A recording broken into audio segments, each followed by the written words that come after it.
ప్రభువైన యేసుక్రీస్తు నామంలో మీ అందరికీ నా హృదయపూర్వకమైన వందనాలు తెలియజేస్తున్నాను. దేవుడు మరలా ఈ దినమందు నాకు ఇచ్చిన సమయాన్ని బట్టి, యోగ్యతను బట్టి నేను కృతజ్ఞతాస్తుతులు వందనాలు దేవునికే చెల్లిస్తున్నాను.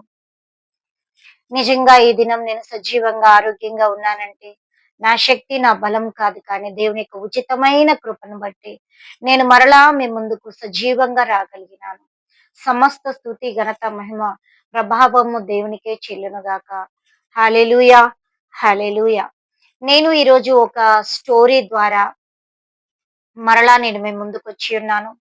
మనందరికీ బాగా తెలిసిన ఔరంగజేబన్ అనే ఒక చక్రవర్తి, రాజు ఔరంగజేబ్ తాను రాజ్యాన్ని పరిపాలించుచున్నప్పుడు తను ఒకసారంట ఒక యుద్ధంలో ఓడిపోయాడంట.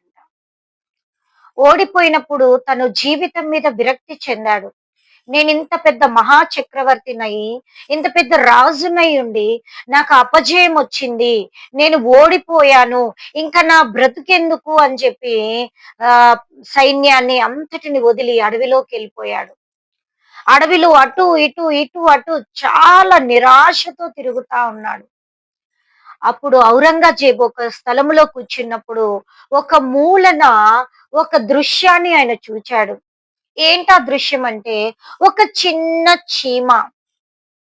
ఆ చీమ ఒక బియ్యపు గింజను ఎత్తుకొని కింద నుండి పైకి ఎక్కడానికి ప్రయత్నం చేస్తా ఉంది. ఆ చీమ ఎక్కుతుంది బియ్యపు గింజతో, మరలా బ్యాలెన్స్ ఆగాక కింద పడిపోతుంది ఆ బరువుకి. చిన్న చీమ. చీమ ఎంత ఉంటుందంటే చాలా చిన్నది. బియ్యపు గింజ బరువునది మోయలేక, గ్రిప్ దొరక్క పైకి ఎక్కుతా ఉంది, కింద పడతా ఉంది. అప్పుడు ఈ యొక్క ఔరంగజేబు ఆ చీమ ఏం చేస్తుందా, అసలు ఏం జరుగుతుంది అని చెప్పి కూర్చొని దాన్ని గమనిస్తూ ఉన్నాడు. అప్పుడు ఆ చీమ ఏం చేసిందంటే మరలా రెండవసారి పైకెక్కింది, పడింది. మూడోసారి ఎక్కింది, మరలా కింద పడింది. నాలుగోసారి ఎక్కింది, బ్యాలెన్స్ ఆగక కింద పడింది. ఇలా ఐదోసారి, ఆరోసారి, 7, 8, 9, 10 సార్లు కూడా అది పైకెక్కడం, బరువు తట్టుకోలేక కిందకి పడిపోవడం. ఇలా ఇంకా అది తన యొక్క ప్రయత్నాన్ని వదులుకోవడం లేదు. 10 సార్లు నేను ఎక్కినానే, ఇంకా చాలులే, నేను ఎక్కలేను, నా వల్ల కాదని ఆ బియ్యపు గింజను వదలట్లా. ఎట్లయినా సరే ఆ బియ్యపు గింజను నేను మోసుకొని పైకెళ్ళి తన యొక్క స్థావరంలో, తన స్థలంలో పెట్టుకోవాలి అనేది తన కాన్సెప్ట్. 11వ సారి ప్రయత్నం చేసింది, పైకెక్కేసిందంట. అప్పుడు ఈ చీమ ఆ బరువుని ఎత్తుకొని 10 సార్లు కింద పడినా తన ప్రయత్నాన్ని వదులుకోకుండా 11వ సారి పైకెక్కి తన విజయాన్ని సాధించింది. అప్పుడు ఈ ఔరంగజేబు యొక్క చక్రవర్తి దాన్ని చూస్తూ, ఒక చిన్న చీమ ఊరక ఏలుతో ఇలా అంటే చనిపోయే చీమకే అది 10 సార్లు పడినా తన అపజయాన్ని ఒప్పుకోక, నేను జయించాలి, నేను పైకెక్కాలి, నేను అనుకుంటున్న స్థలానికి బియ్యపు గింజను తీసుకొని పోవాలని ప్రయత్నాన్ని మానుకోలేదు. ఎన్నిసార్లు కింద పడినా మరలా రావడం, మరలా ఎక్కడం, ఎక్కడం పడిపోవడం, ఎక్కడం పడిపోవడం, ఎక్కడ తన అపజయాన్ని ఒప్పుకోకుండా 10 సార్లు ప్రయత్నించింది. 11వ సారి అది ఆ యొక్క ప్రయత్నంలో విజయం సాధించింది. ఒక చిన్న చీమకే ఇంత జ్ఞానం ఉంటే, నేనింత పెద్ద చక్రవర్తిని, ఎన్నో రాజ్యాల్ని జయించిన వాడను, ఈ ఒక్క యుద్ధములో నేను ఓడిపోతే ఏంటి? ఈ చీమ చేసే ప్రయత్నం కూడా నేను చేయకూడదా? జీవితం మీద విరక్తితో ఒక రాజు అనే నేను రాజునై ఓడిపోయాను అనే ఒక సిగ్గుతో నేను నా సైన్యాన్ని, నా రాజ్యాన్ని కూడా వదులుకొని ఈ అడవిలోకి వచ్చి ఒక పిచ్చివాడులా తిరుగుతా ఉన్నాను. ఈ రోజు ఈ చీమను చూసి నేను ఒక గుణపాఠాన్ని నేర్చుకున్నాను. నేనెందుకు మరలా ప్రయత్నం చేయకూడదు? నేనెందుకు మరలా సైన్యాన్ని సమకూర్చుకొని వారికి మరలా యుద్ధాన్ని నేను నేర్పించి, వారిని సైనికులుగా, గొప్ప వీరులుగా తయారు చేసి మరలా నేను ఎందుకు యుద్ధానికి పోకూడదు?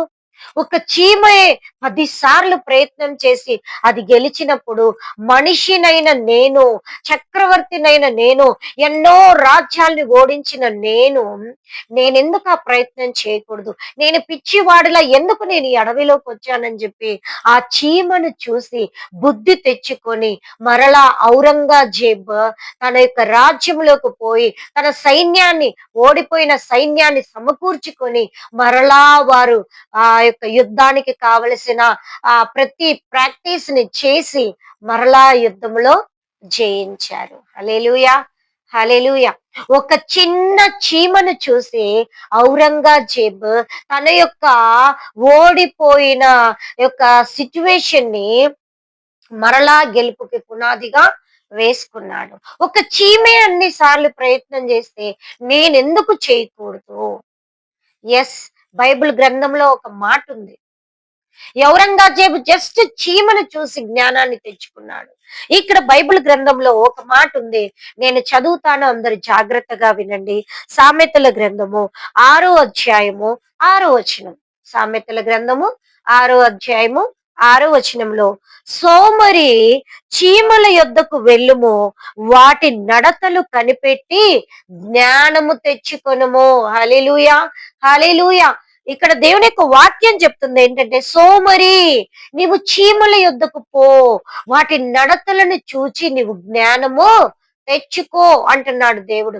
ఎస్, ఈ ఔరంగజేబ్ కూడా ఆ యొక్క చక్రవర్తి ఒక చిన్న చీమను చూసి, దాని ప్రయత్నాన్ని చూసి, అది ఎన్ని సార్లు పడినా కూడా దాని ప్రయత్నాన్ని వదులుకోకుండా అది విజయం సాధించినట్లుగా దానిని చూసి ఈ యొక్క ఔరంగజేబు జ్ఞానం తెచ్చుకున్నాడు. నేను ఇంత పెద్ద మనిషిని, నేను మరలా ఎందుకు ఆ చీమ వలె ప్రయత్నం చేయకూడదు? ఎన్నిసార్లు ఓడిపోయినా నేను మరలా విజయానికి నేను ప్రయత్నం చేయాలనే జ్ఞానాన్ని తను సంపాదించుకున్నాడు. ఎస్, ఆత్మీయ జీవితంలో మనము కూడా నేర్చుకోవాలి. ఒక చిన్న చీమ అది ఎన్నిసార్లు కింద పడినా దాని ప్రయత్నాన్ని వదులుకోవడం లేదు. మనం కూడా ఆత్మీయ జీవితంలో పడిపోయాం కదా, సరిగ్గా మనం ఎట్లాగూ దేవుళ్ళలో నుండి బయటకు వచ్చేసాం కదా, ఇంక ఇష్టానుసారంగా బ్రతుకుదాంలే అని అనుకుంటే కాదు. ఈ యొక్క చీమ తను వర్షాకాలం రాకముందే అదేం చేస్తుందంటే ముందే తన యొక్క ధాన్యాన్ని సమకూర్చుకుంటదంట. చిన్న చిన్న పడిపోయిన, మనకు యూస్లెస్ గా పడిపోయిన ఆ ముక్కలన్నీ ఏరుకుంటూ చీమలన్నీ వరుసగా వచ్చి, అబ్జర్వ్ చేయండి ఎంత బాగా లైన్ గా వెళ్తాయి.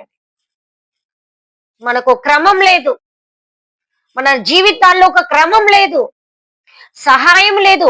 ఒక చీమ ముందు నడుస్తూ ఉంటే 1000 చీమలు దాని వెనక స్ట్రైట్ గా నడుచుకుంటూ పోతాయి. ఒక చీమ ఒక బియ్యపు గింజ కానీ, ఒక షుగర్ ఆ చిన్న ఆబ్జెక్ట్ ను పట్టుకొని వస్తుంటే ఇతర చీమలు ఎదురొచ్చి వాటిని అందుకొని ఒకటి నుండి ఒకటికి, ఒకటి నుండి ఒకటికి, అలా అలా అలా అలా వాళ్ళు పాస్ చేసుకుంటూ వెళ్ళి వారి యొక్క స్థలాల్లో సమకూర్చుకుంటారు. ఎంత కోఆపరేషన్ చూడండి వాటికి, ఎంత ఐక్యత చూడండి వాటికి, ఎంత క్రమం చూడండి, ఎంత స్ట్రైట్ గా వెళ్తాయి. ఒక చీమ వెళ్ళింది అంటే అదే మార్గంలో వెళ్తాయి. మరలా మనం ఏదో ఒక చెడగొడితే తప్ప ఆ లైన్ చెడిపోదు. వాటికి ఉండే జ్ఞానం మనకు లేదా? సర్వాన్ని సృష్టించిన సృష్టికర్త అయిన యేసయ్య నిన్ను నన్ను తల్లి గర్భంలో నుండి పేరు పెట్టి పిలిచినప్పుడు నువ్వు క్రమాన్ని తప్పకూడదు. ఒక చీమ ఎలా క్రమంగా నడుస్తుందో నువ్వు క్రమంగా నడవాలి. ఐక్యతను తప్పకూడదు.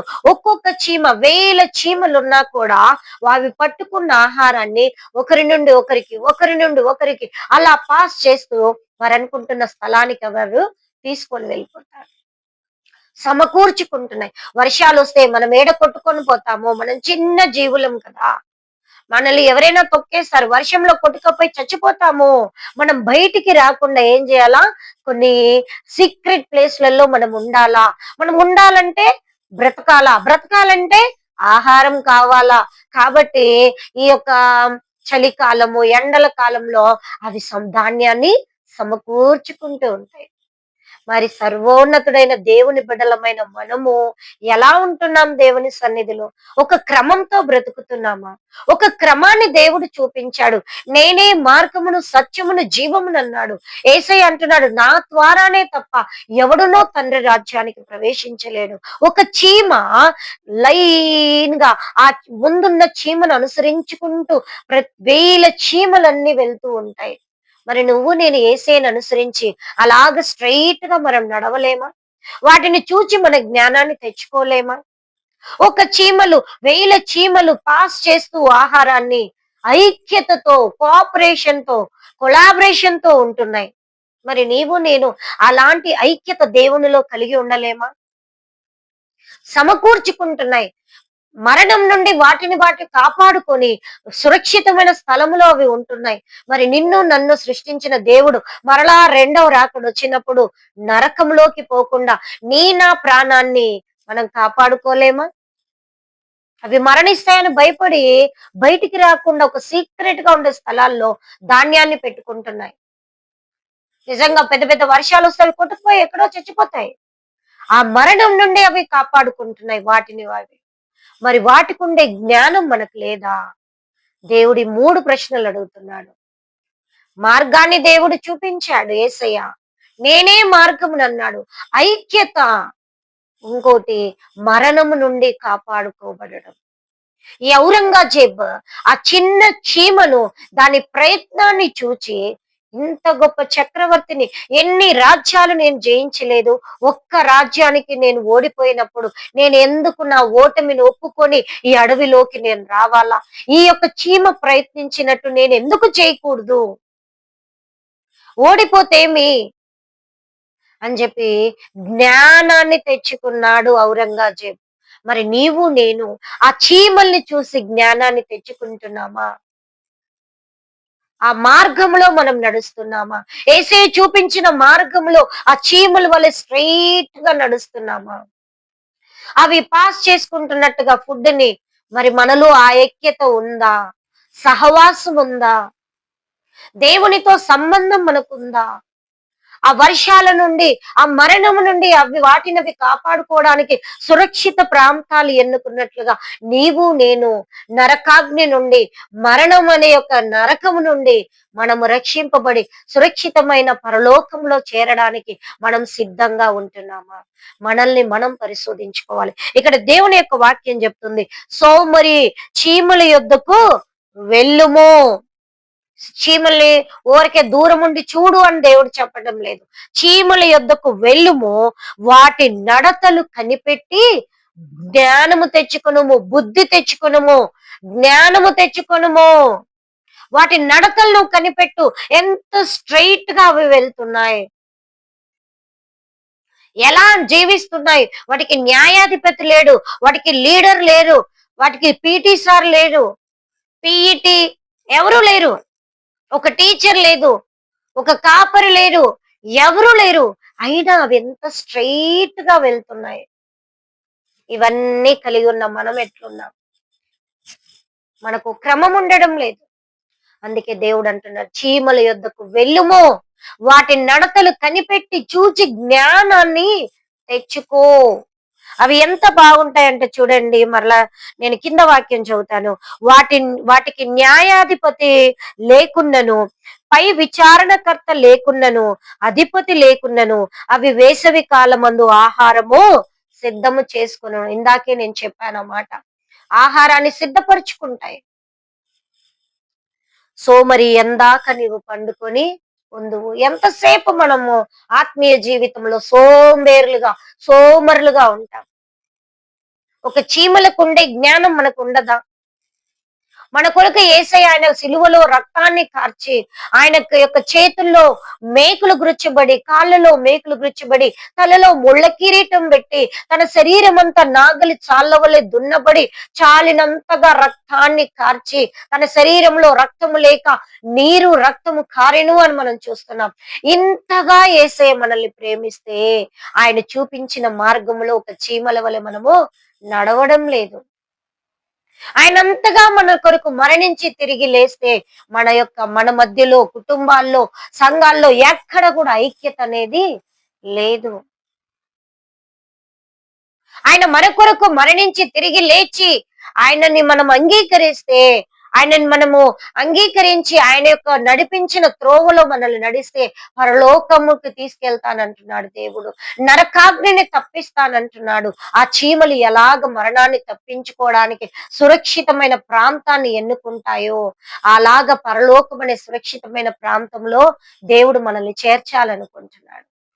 ఈ 3 విషయాలు మనం చీమల యొద్ద నుండి ఔరంగజేబు ఎలాగైతే ఓటమిని మరలా దాన్ని ఒక ఛాలెంజింగ్ గా తీసుకొని ఒక చీమే ప్రయత్నం చేసినప్పుడు నేనెందుకు చేయకూడదు? యెస్. ఒక చీమల ఒక చీమ స్ట్రెయిట్ మార్గంలో నడిచినట్లు నేనెందుకు నడవకూడదు? చీమలకుండే కోఆపరేషన్, ఐక్యత, యూనిటీ మాకెందుకు ఉండకూడదు? నరకాగ్ని అనే మరణం నుండి మేము తప్పింపబడి సురక్షితమైన పరలోకానికి మేము ఎందుకు చేరకూడదు అని మనం తీర్మానించుకుంటే దేవుడు మనల్ని ఆశీర్వదించి దీవిస్తాడు. ప్రార్థన చేసుకుందాం. మహోన్నతుడా, జీవాధిపతి యేసయ్యా మీకు వందనాలు. తండ్రి, మా ముందుకు మీరు ఔరంగజేబు అనే ఒక చక్రవర్తిని తీసుకొచ్చారు. అతను ఓడిపోయి అడవిలో వెళ్ళి నిరాశతో నిస్పృహతో ఉన్నప్పుడు ఒక చీమను చూచి అది పదే పదే ప్రయత్నం చేసి విజయం పొందినప్పుడు దానిని చూచి జ్ఞానం తెచ్చుకున్నాడు. అందుకే బైబిల్లో నాయన సామెతల గ్రంథం 6వ వచనంలో సోమరి ఇంకా ఎందాక నీవు సోమరిగా ఉంటావు, చీమల యొద్దకు వెళ్ళుము, వాటి నడతలు కనిపెట్టి జ్ఞానమును తెచ్చుకొనుము. ఎస్, మేము కూడా చీమల్ని చూచి నాయన అవి ఎంత స్ట్రైట్ గా వెళ్తాయో ప్రభా, మేము మేము మీరు చూపించిన మార్గంలో అలాగ స్ట్రైట్ గా నడవడానికి కృప చూపండి. అవి ఎంత ఐక్యత కలిగి ఉంటాయో అలాగే నేను కూడా నా సంఘములో, నా కుటుంబములో, నా యొక్క వ్యక్తిగత నా తండ్రి సమాజ జీవితంలో నేను ఐక్యత కలిగి జీవించినట్లుగా కృప చూపండి. ఎలాగైతే అవి నైనా వర్షాకాలంలో మరణాన్ని తప్పించుకోవడానికి క్షేమకరమైన సురక్షితమైన ప్రాంతాన్ని ఎన్నుకుంటాయో నేను కూడా మీరు అక్కడొచ్చినప్పుడు నిత్య నరకాన్ని మేము నైనా తప్పించబడి నా తన సురక్షితమైన పరలోకములో చేరడానికి కావలసిన జ్ఞానాన్ని మేము తెచ్చుకోవడానికి కృప చూపండి. విన్న వాక్యం మాలో నీరు కట్టి ఫలింప చేయండి. 30 60 100 ఆశీర్వదించి అభివృద్ధి పరిచి మీరు మహిం పొందమని యేసు నామంలో ప్రార్థించడి వేడుకుంటున్నాం తండ్రి. ఆమెన్. ఆమెన్. దేవుడి యొక్క వాక్యమును ఆశీర్వదించి దీవించును గాక. ఆమేన్.